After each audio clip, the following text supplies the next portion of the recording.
أعوذ بالله من الشيطان الرجيم. بسم الله الرحمن الرحيم.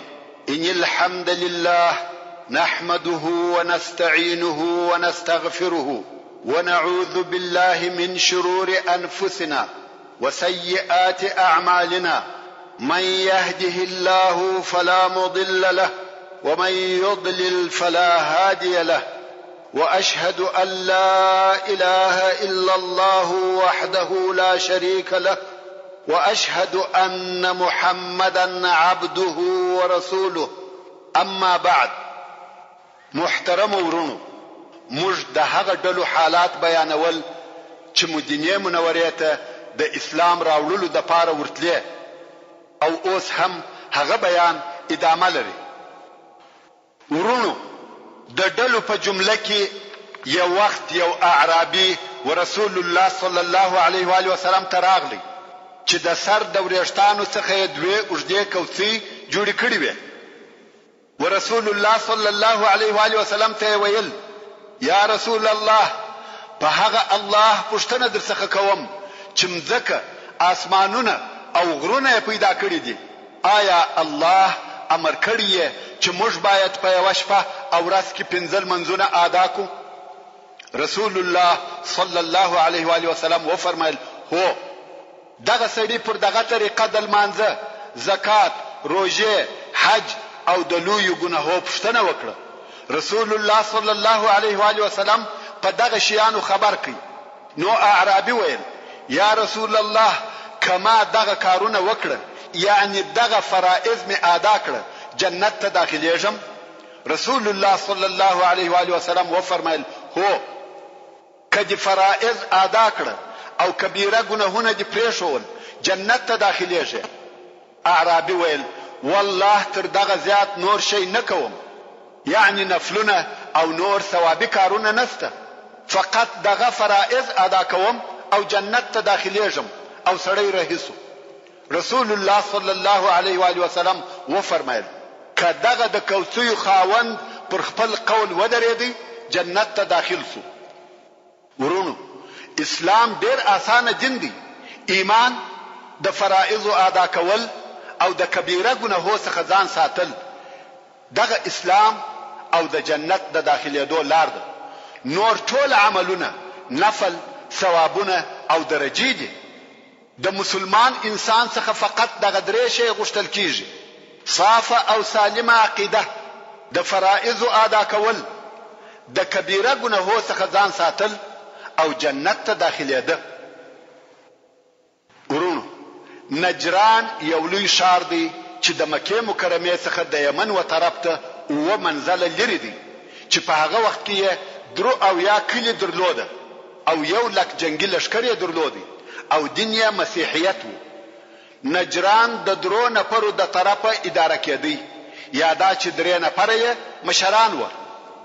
یو ته عاقب ویل کېده چې حکومت او امریت د پلاس کې وو او نوم یې عبدالمسیح وو. بل ته سید ویل کېده چې سیاسي او ثقافتي کارونه د اداره کول او نوم یې شرحبیل وو. دریم یې اسقف وو چې دینی مشرتوب او روحاني قیادت د په اختیار کې وو او نوم یې ابو حارثه ابن علقمه. رسول الله صلی الله علیه و آله وسلم یو رساله و نجران ته ولېږل چې په هغه لیک کې د نجران و خلقو ته دغه 3 شیانو په باره کې اختیار ورکړل شوی وو: یا اسلام، یا جزیه، یا جنگ. څرنګه چې د نجران خلق نصارا و، نو په دغه دینی کارو کې د دوی مشر اسقف وو. اسقف هغه لوی عالم ته ویل کیږي. نو د رسول الله صلی الله علیه و آله وسلم رساله و اسقف ته ورول سو. څرنګه چې اسقف عالم وو او دا ورته معلومه و چې یو نبی پاتې دی او ویل د چې دغه پاتې نبی ټول علامه پر محمد صلی الله علیه و آله وسلم مطابق او برابر دي و بیره دي. په دې باره کې د نور علماو سره مشوره وکړه، خو بل شی او بل خبره نکړه پیدا بیل دې څخه چې ټول وایي هو محمد صلی الله علیه و آله وسلم نبی دی. اسقف نه پوهیږي چې څه وکړي، نو د نجران و هغه سیاسي او ثقافي مشر ته ورغلی چې د پاچا په درجه کې وو او شرحبیل ابن وداعه نومېدی. د رسول الله صلی الله علیه و آله وسلم لیک او رساله وشکاره کړه. شرحبیل د عربو د هوښیارانو او عاقلانو څخه وو. ډیر ذکی او فهم سړی وو. که په یو مجلس کې د عربو پوهان او عاقلان ذکر کېدلای یا حسابېدلای د شرحبیل نوم خامخا پکښ ذکر کېدی. نو اسقف و شرحبیل پاچا ته ورغلی او ول د محمد صلی الله علیه و آله وسلم د طرفه لیک را تراغلی دی او د محمد صلی الله علیه و آله وسلم اوصاف او اخبار په دې ډول سره دي. هغه هم ورته بیان کړ او ول مشته په انجیل کې هم داسې معلومات شته چې یو نبی پاتې دی او هغه نبی به د اسماعیل علیه السلام د اولادې څخه وي او محمد صلی الله علیه و آله وسلم هم د اسماعیل علیه السلام د اولادې څخه دی او د اسماعیل علیه السلام اولادې تر دغه د مخه هیڅ د نبوت دعوه نه ده کړې. اوس موږ څه وکړو؟ شرحبیل چې ذکی او هوښیار سړی وو ول که د دنیا کار وای ما به در حل کړی وای، مګر دغه خبره د دین د کارو څخه ده. زه نه پوهېږم، ته عالم یې، ته د خپل رایه او نظر راته ووایه. اسقف او پاچا دواړه په فکر کې دي. بیا یې هغه خپل سورناوي چې ناقص ورته ویل کېږي وژغولې او اورونه یې بل کړه چې دا د دوی د قوم د جمع کېدو او راټولېدو د پاره علامه او امر وو. نجران ټول ورته راټول سو چې په هغه وخت کې 100,000 نفر وو. اسقف ولاړ سو او خلکو ته حال ووایه چې د محمد صلی الله علیه و آله وسلم د طرفه یو رساله را تراغلې ده او وایي چې زه نبی یم او ټول علامې هم داسې دي چې هو دی نبی دی. ستاسو په دې باره کې څه فکر او نظر دی؟ خلق ورته ویل دا شی ستا کار دی، ته معلم مشر او حبر یې، کومه فیصله چې ته کوې موږ ستا سره هغه تاییدوو او ستا سره یو. اسقف په حیرت کې دی چې اوس څه وکم؟ ټول یې زما پر غاړه را اچوي.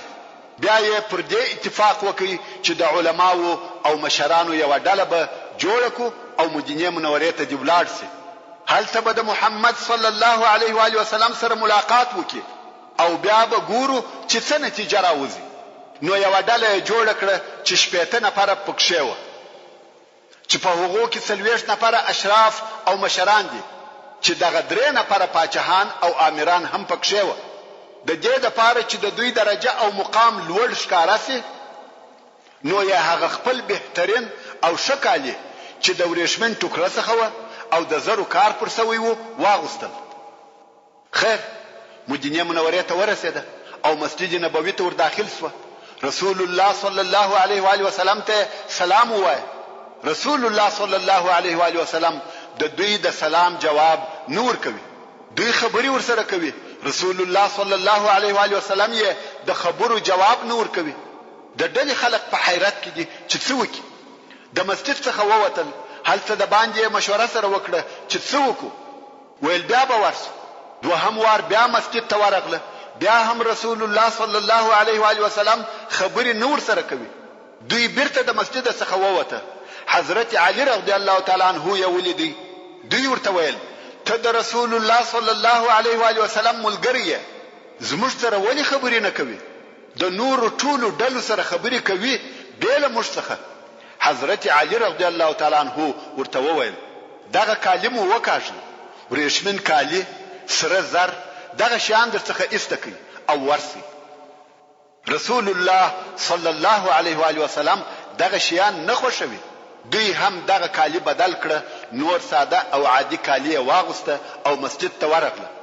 د رسول الله صلی الله علیه و آله وسلم سره یې خبري وکړه او هغه علیه الصلاة والسلام هم خبري ورسره وکړه او رسول الله صلی الله علیه و آله وسلم و فرمایل کوم وخت چې دوی په هغه ورېښمنو کالو کې راغله ابلیس ورسره ملګری وو. په خپل ابلیس علیه اللعنات د دوی په ډله کې موجود وو او ورسره راغلی وو. مګر کم وخت چې دوی کالی بدل کړه هغه نور سره راغلی. اوس چې مسجد ته راغله او رسول الله صلی الله علیه و آله وسلم خبري ورسره شروع کړه، دوی و اسلام ته دعوت کړه، د قران کریم آیاتونه ورته تلاوت کړه. دوی اسلام نه کوي قبول او بیا دوی د عیسی علیه السلام په باره کې پوښتنه وکړه چې ته د هغه په باره کې څه وایې. په دغه وخت کې د دوی د جواب لپاره د سورت آل عمران اولنی آیاتونه نازل شو. د سورت آل عمران اولنی آیاتونه ټول د نجران د ډلې په سبب نازل شوي دي. کوم وخت چې دوی د عیسی علیه السلام په باره کې پوښتنه وکړه، الله جل جلاله د سورت آل عمران په 50 نمبر آیات کې وفرمایل: ان مثل عیسی عند الله كمثل آدم خلقه من تراب ثم قال له كن فيكون. یعنی بشک چې د عیسی علیه السلام مثال د الله جل جلاله په نیز د آدم علیه السلام په مثل دی چې الله جل جلاله د خاور څخه جوړ کړي او بیا یې دته وویل چې بشر او انسان سره او هغه هم بشر سره. کوم وخت چې نصاراو د رسول الله صلی الله علیه و آله وسلم سره ډیر دلایل وویل چې عیسی علیه السلام بنده نه دی بلکې د الله جل جلاله زوی دی، العیاذ بالله.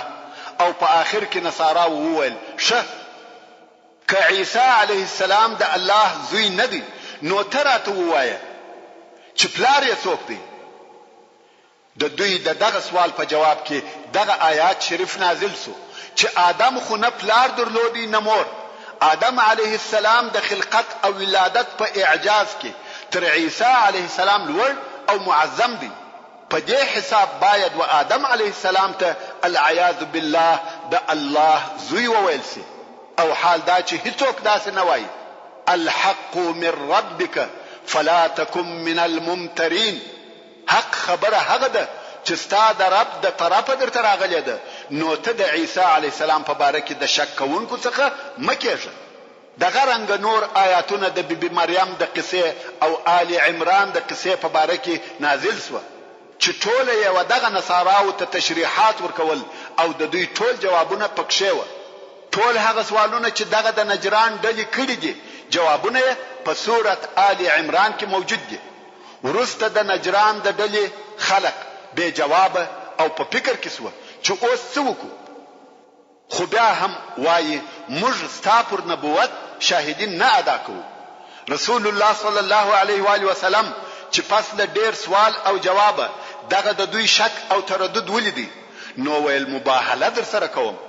مباهله په عربي کې ودې ته وایي چې دواړي هغه ډلې چې په مابین کې اختلاف موجود دی خپل اولاده او کورنۍ راوباسي، پر صاف میدان سره کښیني او لاسونه د دعا پر قسم ډیر لوړ پورته کې او الله جل جلاله ته دعا کوي او وایي هغه څوک چې په دوی کې پر باطل او ناحق دي پر هغو دي د الله جل جلاله لعنت نازل سي.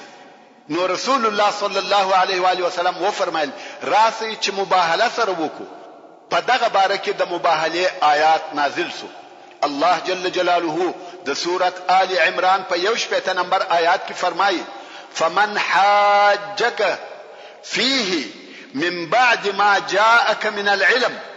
یعنی هر هغه څوک چې د عیسی علیه السلام په باره کې پس له هغه څخه چې تاسو صحیح علم حاصل سو دلیل در سره وایي فقل تعالوا ندعو ابناءنا وابناءكم ونساءنا ونساءكم وانفسنا وانفسكم ثم نبتهل فنجعل لعنة الله على الكاذبين.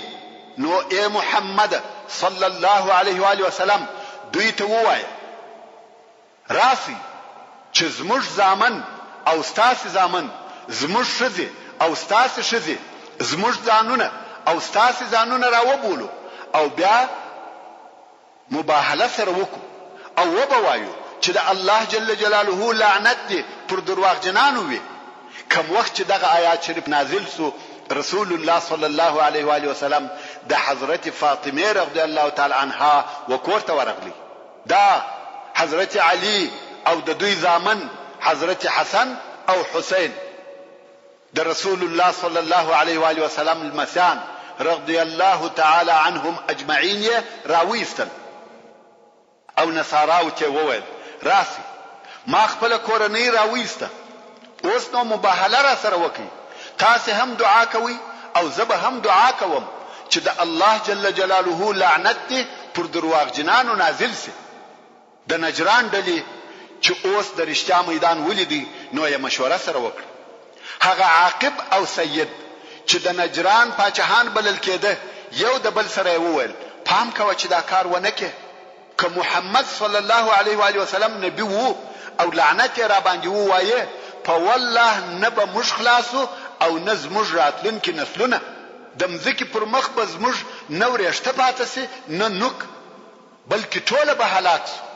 پس له مشورې یې وویل یا مباهله نه در سره کوو. وبېرېده.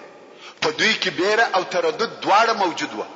تر اندازې زیات په چرت او فکر کې دي نه پوهېږي چې څه وکړي.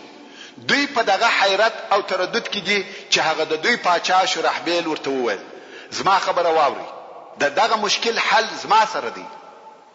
قوم ویل څه نظر او فکر دي دي. شرحبیل ویل اسلام نه غواړو، موږ پر هغه خپل دین یو، مګر د محمد صلی الله علیه و آله وسلم کرم، سخا، انصاف، عقل، حلم او عدل مو ټول ولیده. د هیڅ طرفه کموالی نه لري. نو زما نظر دادی چې د څخه وغواړو چې زموږ په باره کې دی علیه الصلاة والسلام حکم وکړي. دی علیه الصلاة والسلام دې زموږ د پاره خوش او اختیار کړي چې موږ به له اسلامه باید څوک پر دغه رائے او نظر اتفاق سره وکړي او رسول الله صلی الله علیه و آله وسلم یې په خپل فیصله خبر کړي. رسول الله صلی الله علیه و آله وسلم و فرمایل که زه اوس تاسو د پاره یو شی اختیار کم شاید تاسو قوم هغه شی تاسو سره و نه مني. شرحبیل ویل زه د قوم مشر او رئیس یم، زما خبره څوک نه را ردوي. هغه نور ملګرو هم تصدیق وکړي چې هو دغه څه ده د امر چلیږي. رسول الله صلی الله علیه و آله وسلم و فرمایل چې تاسو د اسلام څخه انکار وکړي زه د جزیه حکم در باندې کوم. موږ مسلمانانو ته به جزیه راکوي. دوی هم جزیه قبول کړه. نو نجران د اسلام د حکم تابع سو او جزیه ورکول. خو بیا په ورسته کې قرار اسلام پکښ نشریدي او ټول نجران مسلمان سو. دا و اسلام ته د نجران د خلقو د داخليدو قصه و. ورونو فروه ابن عمرو د روم په لشکر کې یو عربي قومندان وو او د روم د طرفه د هغه لشکرو امیر او حاکم وو چې وروم ته نږدې په عربي مځکو کې لکه معان او د هغه په شاوخوا کې پرته وي. پس له هغه څخه چې فروه د مؤته په جنگ کې د مسلمانانو شجاعت او صداقت، همت او مړانه ولیده، مسلمان سو. او بیا یې رسول الله صلی الله علیه و آله وسلم ته یو قاصد د دې لپاره ورولېږي چې د په اسلام یې خبر کړي. او رسول الله صلی الله علیه و آله وسلم ته یو غاتره په هدیه او سوغات کې هم ورولېږل. کوم وخت چې د روم حاکمان د فروه په اسلام خبر سو نو یې دی ونیوي او بندي کړي او بیا یې اختیار وده ته پریښاوه چې یا به د اسلام څخه اوړي مرتد کېږي به یا دی وژني. خو فروه رضی الله تعالی عنہ مرګ تر ردت خوش کړي. نو یې په فلسطین کې د هغه ابو سره چې عفرا ورته ویل کېده په دار کې او سر یې ورپرې کړي.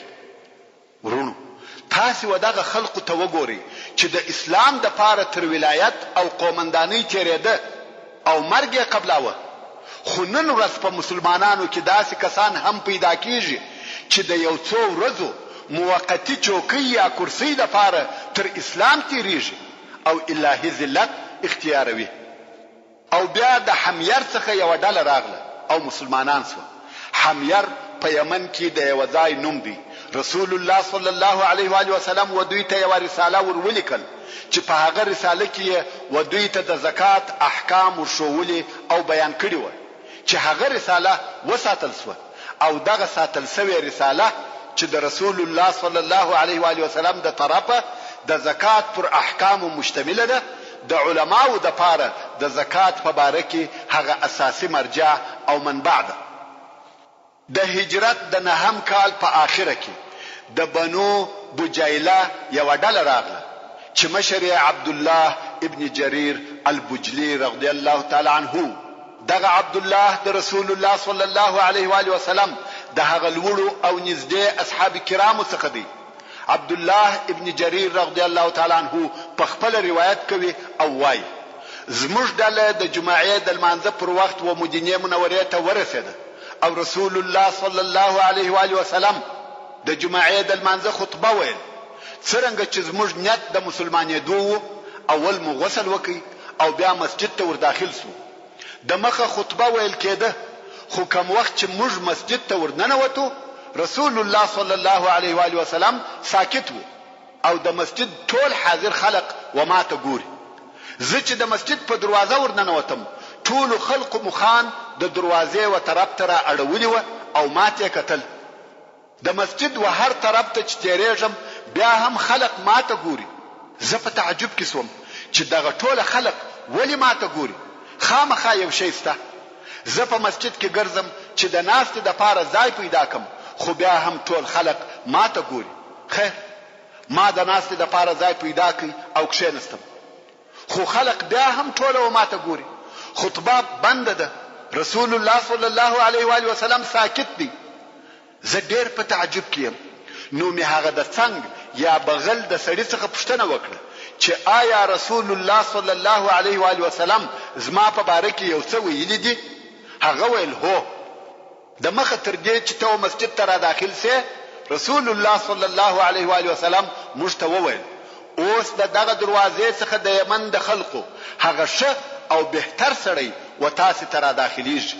نو د رسول الله صلی الله علیه و آله وسلم په قول په یمن کې تر ټولو خلقو هغه ښه او بهتر عبد الله ابن جرير البجلي رضی الله تعالی عنہ دی. خیر دل راغله او د رسول الله صلی الله علیه و آله وسلم پر لاس ایمان راوړي. عبد الله ابن جرير رضی الله تعالی عنہ دغه حدیث روایتوي چې رسول الله صلی الله علیه و آله وسلم و فرمایل اوس دغه دروازې څخه و تاسو ته د اهل یمن هغه ښه او بهترین سړی را داخليږي چې شکل یې د پاچا دی او په تقوا کې د بهترینو خلقو څخه دی. عبد الله ابن جرير رضی الله تعالی عنہ د خپل ځان په باره کې وایي د کومه وخت څخه چې زه مسلمان سوم هیڅ وخت رسول الله صلی الله علیه و آله وسلم د خپل ملاقات څخه نه منع کړی نه ځنډولی یم. یعنی هیڅ وخت داسې نه ده پیښه شوې چې ما د ملاقات اجازه غوښتې وي او رسول الله صلی الله علیه و آله وسلم دې اجازه نه وی راکړې. د رسول الله صلی الله علیه و آله وسلم دروازه همیشه ما ته خلاصه وه او هیڅ داسې نه ده پیښه شوې چې رسول الله صلی الله علیه و آله وسلم دې زلیدلیم او تبسم دې نه وی راته کړی. تبسم د شونډانو و بیرغه خندا ته ویل کیږي. دا د رسول الله صلی الله علیه و آله وسلم په حضور د عبد الله ابن جرير رضی الله تعالی عنہ درجه او مقام. عبد الله ابن جرير رضی الله تعالی عنہ ورسول الله صلی الله علیه و آله وسلم ته شکایت وکي او ویل یا رسول الله زه یو عیب یا تکلیف لرم چې پر آس ځان نسم ټینګولای. هر وخت چې پر آس پورسم را لويږم او فقد هم ډیر جګو. نو رسول الله صلی الله علیه و آله وسلم دعا ورته وکړه او وی فرمایل اللهم ثبته واجعله هاديا مهديا. وای پس له دغه ورځ څخه بیا د آس څخه نه ملوېدلی. دغه د عبد الله ابن جرير البجلي رضی الله تعالی عنہ قصه د فقهي لحاظه ډیره د ارزش وړ قصه ده. یو دا چې عبد الله ابن جرير رضی الله تعالی عنہ د رسول الله صلی الله علیه و آله وسلم صحبت او ملاقات همیشه او بلا مانع کړی دي. نور اصحاب کرامو کبه د ملاقات اجازه غوښته او رسول الله صلی الله علیه و آله وسلم به په یو کار مشغول وو زندول به مگر عبد الله ابن جرير رضی الله تعالی عنہ بلا زند او تاخيره د رسول الله صلی الله علیه و آله وسلم په ملاقات مشرفه کړي. نو دغه عبد الله د رسول الله صلی الله علیه و آله وسلم څخه ډیر احادیث را نقل کړي دي او دغه احادیث ارزش او قیمت په دې کې دي چې دغه احادیث د رسول الله صلی الله علیه و آله وسلم څخه په آخري وختو کې را نقل شوی دي. ځکه د عبد الله ابن جرير رضی الله تعالی عنہ ټول احادیث د هجرت د نهم کال څخه بیا د رسول الله صلی الله علیه و آله وسلم تر رحلته پورې دي. نو بل هر حدیث چې د عبد الله ابن جرير رضی الله تعالی عنہ د احادیث سره مقابل او معارض سي هغه مقابل حدیث په منسوخه کیږي. ځکه عبد الله ابن جریر رضی الله تعالی عنه په اسلام کې ورسته دی او په ورستنی حدیث سره د مخنی حدیث منسوخه کیږي. دا د عبد الله ابن جریر رضی الله تعالی عنه د اسلام قصه و. د هجرت د نهم کال په آخري وختو کې رسول الله صلی الله علیه و آله وسلم خالد ابن ولید رضی الله تعالی عنه د یوې ډلې په ملګرتیا و بني الحارث ابن کعب ته ورولېږي. کوم وخت چې د مسلمانانو لشکر ورورسېدی دغه قبیله تسلیم او مسلمانان سو او بیا یو ډله ورسول الله صلی الله علیه و آله وسلم ته د بیعت لپاره راغله. رسول الله صلی الله علیه و آله وسلم و دغه ډلې ته د نور مسلمانانو په حضور ډیر شدید خبري وکړه او دغه ملاقات خبري هم شاوخوا په خلقو او قبیلو کې نشر شوه. په دغه خبرو کې رسول الله صلی الله علیه و آله وسلم و بني الحارث ته عتاب او سرزنش ورکړي او وی فرمایل ترڅو چې لشکر در نسی تاسو نه مسلمانېږئ. دوی چپو. رسول الله صلی الله علیه و آله وسلم بیا و فرمایل ترڅو چې لشکر در نسی تاسو نه مسلمانېږئ. بیا هم دوی چپو. رسول الله صلی الله علیه و آله وسلم دغه خبره څلور واره ورته تکرار کړ او وی فرمایل که خالد ستاسو د اسلام خبر نه وای راوړی په والله ستاسو سرونه به می تر پښو لاندې کړی وای. د بنو حارث څخه یو نفر چې په او هوشار سړی وو ولاړ اول الله او رسول الله صلی الله علیه و آله وسلم لره مننه او احسان دي. په والله نته او نه خالد وو چې موږ راوستلو بلکې هغه څوک چې موږ راوستلو هغه الله جل جلاله. رسول الله صلی الله علیه و آله وسلم و فرمایل صدقت حق دی وویل. دا خبر شاوخوا نشر سو چې رسول الله صلی الله علیه و آله وسلم د هغه کسانو سره چې مدینه منورې ته نه ورځي یا په خپل ور نسی نرمه او ملایمه معامله نه کوي. هغه چې ناراضي د هغو سرونه تر څو لاندې کوي یعنی جزا ور کوي. دغه خبر په اوریدلو سره ټول قبیله د مدینه منورې پر طرف ورهیس وي. ځکه دا ور معلومه سو چې تر دې ورسته رسول الله صلی الله علیه و آله وسلم دغه پاته قبیلو په مقابل کې نرمي نه کوي.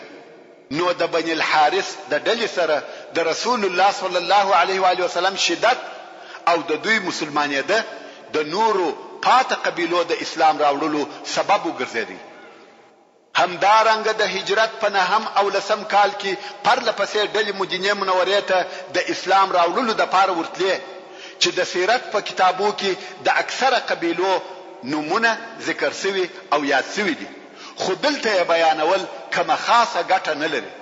حتی د هجرت په 11 کال کې هم ځینې ډلې مدینه منورې ته ورغلي دي. ورونو هغه ډلې چې د اسلام راوړلو د پاره دار النبوه المدینه الطیبه ته ورغلي دي چې د الله جل جلاله او رسول الله علیه افضل الصلاه والتسلیم د متابعت اعلان یکاوه ډیر زیات ډلې دي او هر مؤرخ د هغه ډلو څخه دون ذکر کړی دي چې هغه ته مهیا شوی دي. ما هم دغه یو څو ډلو په یادولو سره کفایت وکړي کنه په حقیقت کې دغه ورغلي ډلې ډیر زیات دي چې په بیانولو سره بحث ډیر اوږدېږي. و مدینه منورې ته دغه ډلو پرلپسې ورتګ پر دې دلالت کوي چې اسلامي دعوت او د اسلام نفوذ او سيطره پر جزيره العرب او د هغه پر شاوخوا په تماما معنا قبول او مقبول وګرځیده او ټول عربو و مدینه منورې ته د عزت او احترام په سترګو کتل او بل دې څخه بل لار او چاره نه درلوده چې مدینه منورې ته تسلیم نسی. نو مدینه منوره لکه د جزيره العرب مرکز او پایتخت داسې وګرځیده. مګر پر دغه ټولو سربېره یو خبره کولای سو چې اسلام او اسلامي دین د ټولو خلقو په زړه کې داسې ځای نه ونیولې لکه څنګه چې شای.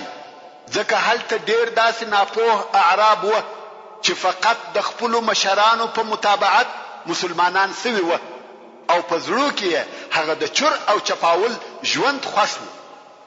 اسلامي تعالیم او قوانینو د دوی وزړو ته پوره لار نه وکړي او د دوی اخلاق په پوره ډول سره نه ور محذبه کړي لکه څنګه چې الله جل جلاله دغه قسم ځینو اعراب حال د سوره التوبه په 19 او 98 نمبر آیاتو کې بیانوي او فرمایي الاعراب اشد كفرا ونفاقا واجدر الله يعلم حدود ما انزل الله على رسوله والله عليم حكيم يعني ځینې صحرایي عرب د کفر او نفاق د لحاظه تر شاریانو ډیر سخت دي او د دې لپاره ډیر لائق او مناسب دي چې دوی د هغه احکام په حدود پوه نشي چې الله جل جلاله پر خپل رسول صلی الله علیه و آله وسلم نازل کړی دي او الله جل جلاله په ټولو حالاتو عالم او د حکمت خاوند دی ومن الاعراب من يتخذ ما ينفق مغرما ويتربص بكم الدوائر عليهم دائرة السوء والله سميع عليم او د اعراب څخه ځینې هغه کسان دي چې کوم شی چې دوی د الله جل جلاله په لار کې ورکی هغه فقط یو تاوان او جریمه بولی چې تحویل یکړه او ساس مسلمانانو د پاره د ورځو د ګرځېدو انتظار کوي چې کله به پر مسلمانانو د زمانه چپه ګرځېدل راسي خو دغه د زمانه چپه ګرځېدل دي پر دوی وي او الله جل جلاله اوریدونکي او ډیر عالم دی خو بالمقابل هل تبع داس اعراب هم و چې الله جل جلاله پر دوی شوی لیدي او فرمایي ومن الاعراب من يؤمن بالله واليوم الاخر ويتخذ ما ينفق قربات عند الله وصلوات الرسول الا انها قربة لهم سيدخلهم الله في رحمته ان الله غفور رحيم يعني ځینې د اعراب څخه بیا هغه دي چې پر الله او د قیامت پر ورځ ایمان لري او هر هغه شی چې دوی د الله جل جلاله په لار کې ورکی هغه و الله ته د نږدې کېدو سبب بولی او د رسول الله صلی الله علیه و آله وسلم د دعا سبب یې بولی یعنی په دغه خیر او صدقه سره به الله ته نږدې سو او رسول الله صلی الله علیه و آله وسلم به دعا راته وکړي نو الله جل جلاله په فرمایي چې هو خبر اوسئ دغه صدقه او خیرات د دوی د پاره د نږدېوالي سبب دی الله جل جلاله بجر تر جره دوی په خپل رحمت کې داخل کی بشک چې الله جل جلاله شبخشونکی او ډیر مهربان دی دا خو اعراب یا صحرایی عرب و چې الله جل جلاله ودو ډلو یا دوه قسمه وویشل مگر شاری خلق کم چې په مدینه منوره مکه مکرمه ثقف او ډیر خلق چې په یمن او بحرین کې و په حقوق ایمان او اسلام ډیر قوي وو او د رسول الله صلی الله علیه و آله وسلم لوی اصحاب کرام او د مسلمانانو ډیر علما هم د دوی څخه دي ورونو لکه څنګه چې خلق په ډلو ډلو رسول الله صلی الله علیه و آله وسلم ته د خپل اسلام د اعلانولو د پاره راتله هم دارنګ رسول الله صلی الله علیه و آله وسلم خپل قاصدان او رسولان ومختلفو ځایو ته لېږل چې وخلقو ته اسلام او د هغه احکام وروشي څنګه چې اسلام په ټوله جزیره العرب او د هغه په شاوخوا کې نشر سو نو ودې ته ضرورت پیدا سو چې معلمان او مرشدین داعیان او مبلغین وخلقو ته د اسلامي دین حقیقت تشریح کې او وروشي لکه څنګه چې اسلام د دوی په مځکو او وطن کې نشر سو هم دارنګ د دوی په زړه کې باید قرار او ثبات پیدا کړي نو د همدغه مقصد د پاره رسول الله صلی الله علیه و آله وسلم و هر ځای او هر طرف ته معلمان او مبلغین لېږل چې په هغه جمله کې خالد ابن ولید رضی الله تعالی عنہ د نجران و خلق ته ولېږي چې هلته خلق و اسلام ته دعوت کړي د اسلام عقیده او احکام وروشي حضرت علی رضی الله تعالی عنہ د یمن و منطقه ته ولېږي ابو موسی الاشعری رضی الله تعالی عنہ او معاذ ابن جبل رضی الله تعالی عنہ د یمن و نور منطقه ته ولېږل او دوی ته دا وسط او لارښوونه وکړه چې آسانی کوي او سختی مکوي خلق ته زیری ورکوي او مې متنفره کوي. تاسو په خپل مابین کې اختلاف مسره کوي.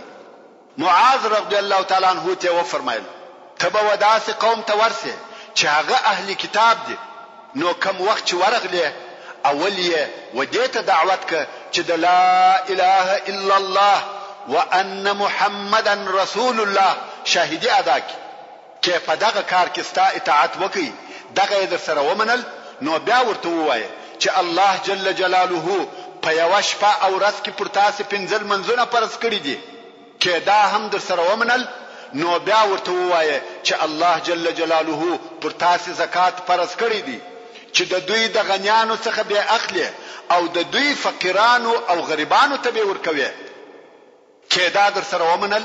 پام کوه چې هغه شمالونه په زکات کې ځنیوان نخلي. د مالو څخه مقصد حیوانات دي، یعنی داسې مکوه چې هغه چاغ او شمالونه په زکات کې ځنی واخلي، بلکې میانه او متوسط حیوانات اخلي.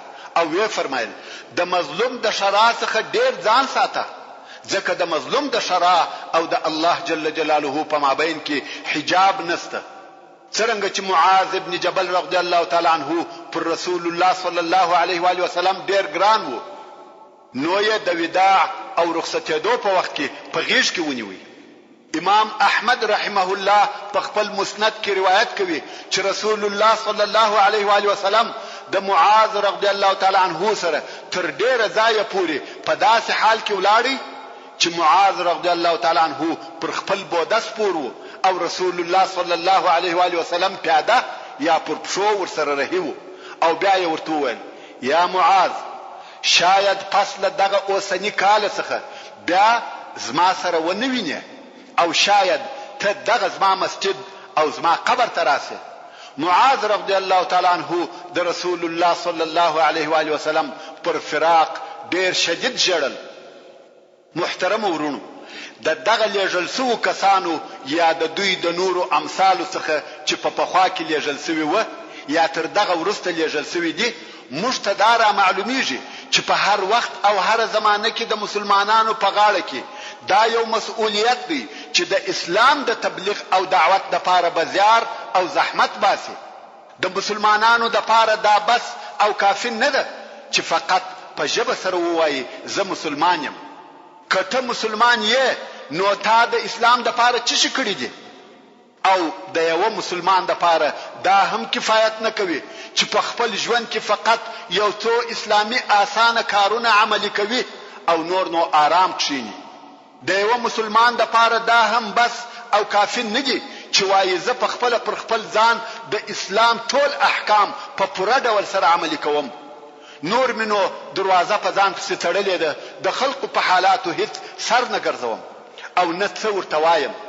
تر هغو پورې د مسلمانانو د غاړې څخه مسؤلیتونه نه ایسته کیږي تر څو پر خپلو ټولو اسلامي اعمالو د دعوت او تبلیغ د واجب عملي کول زیات نکي او په دغه لار کې وکولو او شارو ته سفر ونکي. دا هغه امانت دی چې رسول الله صلی الله علیه و آله وسلم زموږ پر غاړه ایښی دی. دا هغه ضروري او لازمي وظیفه ده چې په هیڅ عصر او زمانه کې د هغه څخه خلاصېدل نشته. د څلورو مذهبو امامانو او نورو علماو پر دې اتفاق کړی دی چې په کوم شار کې چې ته اوسېږې هلته او تر هغه شار د باندې د دعوت د حق ادا کول پر ټولو مسلمانانو فرض کفایي دي. هر هغه شار چې د تبلیغ او دعوت لپاره دغه یو ډله ونه لري چې د اسلام احکام بیان کړي او هغه وسوسه او شبهه چې د خلقو په فکرو کې ورګرځي په اسلامي او ایمانی دلایل ورپاک نه کې، د هغه شار ټول خلق ګناهکار دي. حتی د عام علماو او فقهاو صحیح قول هم دادي چې دغه د تبلیغ او دعوت وظیفه یوازې د نورو پر غاړه نه ده، بلکې په دغه کار کې د نر او ښځې د حر او مرئی مسؤلیت یو شی او برابر دی. هر یو به د خپل طاقت او امکاناتو سره برابر د اسلام په نشرولو کې حصہ اخلي او بل د رسول الله صلی الله علیه و آله وسلم هغه وصیت او نصیحت چې معاذ ابن جبل رضی الله تعالی عنہ او ابو موسی الاشعری رضی الله تعالی عنہ ته وکي موږ ته هغه آداب راشي چې یو مبلغ او دعوت کوونکی باید د تبلیغ او تعلیم په وخت کې په هغه آداب سره شایسته وي. یو دا چې د آسانتیا طرف یې د شدت او سختی تر طرف زیات او ډیر وي، او بل یې ډیر اعتماد پر تبشیر وي نه پر تنفر، یعنی وخلق ته د امید طرف ډیر بیانوي نه د نا امیدي، چې د هغه د پاره رسول الله صلی الله علیه و آله وسلم ژوندۍ تطبیقی مثال ورته بیان کړي او وی فرمایي چې اول خلق و شهادتین تراو بوله چې هغه قبول کړه، بیا یې د لمانځه و ادا کولو تراو بوله، چې هغه قبول کړه بیا یې د زکات و ورکولو تراو بوله. دغه څه په قرار او تدریج سره، مگر هو د تیسیر او آسانی معنا دا نه ده چې تر شرعي حدودو تیری او تجاوز وسی، و شرعي احکام ته د آسانی په نامه سره تغییر ورکول سي، او یا یو ګناه که څه هم کوچنی وي قبول سي. دا تیسیر نه بلکې تغییر دی. محترم ورونو، د خیر البشر سرور کائنات محمد مصطفی صلی الله علیه و آله وسلم د ژوندانه په ترسوي بیان کې موږ ولیده چې اسلام څنګه نشر او پر جزیره العرب څنګه ظاهره او غالبه سو، او ټول خلق په اسلام کې داخل سو. هر هغه څوک چې اسلام ته نه دی داخل سوی هغه مسلمانانو ته جزیه ورکوي، لکه د نجران نصارا، د تیما او وادي القرا يهود او ځینې داسې نور. مگر نور عرب یا اسلام ته داخل سو یا په بیره کې و، ځکه اوس هغه په داسې حال کې و چې نه قدرت درلودي نه طاقت. مگر بالمقابل اسلام په ټوله جزیره العرب کې نشر او مسلط سو، د اسلام مرکز قوي او طاقتور سو. موږ ته د هغه رسالو او خطو په واسطه دا هم را معلومه سو او ومولیده چې رسول الله صلی الله علیه و آله وسلم یو بل لوی هدف او مقصد هم ښکارا کړ، چې دغه دین یوازې د عربو د پاره نه دی، بلکې رسول الله صلی الله علیه و آله وسلم د ټول عالم د پاره بشیر او نذیر او رحمت للعالمین را لېږل شوی دی، چې دغه مقصد د ښکارا کولو د پاره تر روم او فارس، مصر او حبشه پورې لیکونه او رساله ولېږل. حتی د تبوک په غزا کې هم رسول الله صلی الله علیه و آله وسلم و ټول عالم ته دا وښکارا کړ چې زما رسالت او دغه دین د ټول بشر د پاره دی. او موږ ولیده چې هرقل د روم پاچا هم د بیرې په سبب د رسول الله صلی الله علیه و آله وسلم د مقابله او جنگ څخه ځان وساتي، ځکه هرقل پوسو چې محمد صلی الله علیه و آله وسلم هغه راتلونکی نبی دی.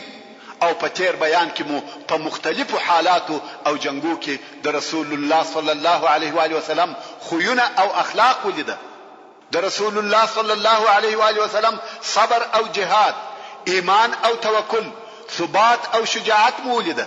کم وخت چې بلشکر ماته وخوړه او خلق به پټېشته سو، خو د رسول الله صلی الله علیه و آله وسلم پټنګ او ثابت درېدلو سره به هغه شکست په نصر او کامیابی بدل سو. د رسول الله صلی الله علیه و آله وسلم عزم او ثبات، شجاعت او دلاوري، حکمت او پوهی په هغه اندازه کې و چې مثل یې وجود نه درلودي. دا مهم ولیده چې د هجرت په نهم کال کې رسول الله صلی الله علیه و آله وسلم ابو بکر صدیق رضی الله تعالی عنہ د حج امیر ولېږي او خلق ته د الله جل جلاله هغه احکام ورسول چې په سوره التوبه کې نازل شوی و، چې د هغو په جمله کې د مشرکانو څخه براءت او جلا کېده. او دا امر وو چې پس له دغه نهم کال څخه د هجرت په بیا مشرکان د بیت الله الحرام حج نه کوي، او بیت الله الحرام ته د کافرانو ورتګ منع او حرام دی. او په جزیره العرب کې به داسې مشرک نه پاتې کیږي چې عقد او عهد نه لري، کنه هغه کسان پس له 4 میاشتو وجل کیږي، بیا نو هغه لره امان نشته. اسلام په داسې اندازه سره نشر او قوي سو چې په ټوله جزیره العرب کې یوازنی او منل سوی قدرت او طاقت اسلام. دا ټول کارونه د الله جل جلاله په نصرت او اراده او بیا د رسول الله صلی الله علیه و آله وسلم په عزم او ثبات سره وسو. رسول الله صلی الله علیه و آله وسلم خپل رسالت تبلیغ کړي، امانت یې ورساوه، خپل امت ته نصیحت وکړي، د الله جل جلاله په لار کې حق جهاد وکړي. پس له هغه څخه چې په جزیرة العرب کې اسلام ثابت او قائم سو، نور نو د الهي دین غالب کول او فتوحات د رسول الله صلی الله علیه و آله وسلم د اتباعو وظیفه وګرځیده. هغه چې پر د علیه الصلاۃ والسلام و هغه یې په ښه ډول سره ادا کړه. په دغه وختو کې سورة النصر نازل سو. محترم ورونو، زموږ د بحث پاتې حسابه ان شاء الله تعالی پراتونکي کې واوري. سبحان ربك رب العزة عما يصفون وسلام على المرسلين والحمد لله رب العالمين. صرخت وقالت استروني د اندیشنو په ګردابونو کې ارجوكم لا تفضحوني. تعلیم الاسلام رادیو بدل محمد آخر زمان يما د هلو او الله والوحش مجده. تعلیم الاسلام